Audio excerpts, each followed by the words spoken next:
Walking అని పోతుంటే అక్కడ పిల్లగాళ్ళు ఒక ఆట ఆడతారు. అక్కడ వాళ్ళ తల్లిదండ్రులు ఉన్నారు, రోడ్డు పక్క కొట్టి వాళ్ళ ఇంటి దగ్గరనే ఆట ఆడతారు. వాళ్ళు ఏం ఆట ఆడతారు? జమాన్లో ఆడిన సిర్రగోని ఆట ఆడతారు. గిల్లి కొని అంటారు, సిర్రగోని అంటారు, సిచ్చుకొని అంటారు. అది ఆడతారు. ఆడతాంటే జమాన్లో మా వయసులో ఆడినప్పుడే ఆ గిల్లు కనెక్ట్ ఏంటి అంటే రెండు పక్కలకు వచ్చే చేసి ఉంటుంది. అప్పుడే ఇట్లా అందుకొని పోతే అది కళ్ళల్లో పడి కళ్ళు పోయిన రోజులు ఉన్నాయి. నేను ఆ తండ్రిని పిలిచిన, వీళ్ళ తండ్రిని పిలిచిన, ఇద్దరు ముగ్గురు నిలబడి ఉన్నారు. వాళ్ళు ఆడదాంటి వీళ్ళు సపోర్ట్ కొడతారు.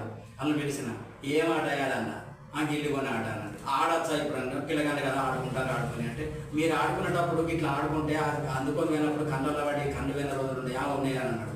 మరి అది ఎట్లా ఆడిస్తారా అంటే ఆ ఆలోచన మాకు రాలేదా అని అన్నాడు. క్రికెట్ ఆడమని ఉంటుంది, ఇంకోటి వాళ్ళకి ఇంట్రెస్ట్ ఏ ఆట మీద ఇంట్రెస్ట్ ఉంటుంది చెస్ ఆడమని ఉంటుంది, ఇంకేదన్నా పులిమేక ఆడమని ఉంటుంది. పులిమేక చెస్ సేమే కదా. అటువంటి నాలెడ్జ్ పెంచే ఇదేం దీనివల్ల నాలెడ్జ్ ఏం పెరుగుతుంది చెప్పు. క్రికెట్ అంటే బాగా చక్కగా కొడతారు, ఇది అది కూడా కాదు కదా.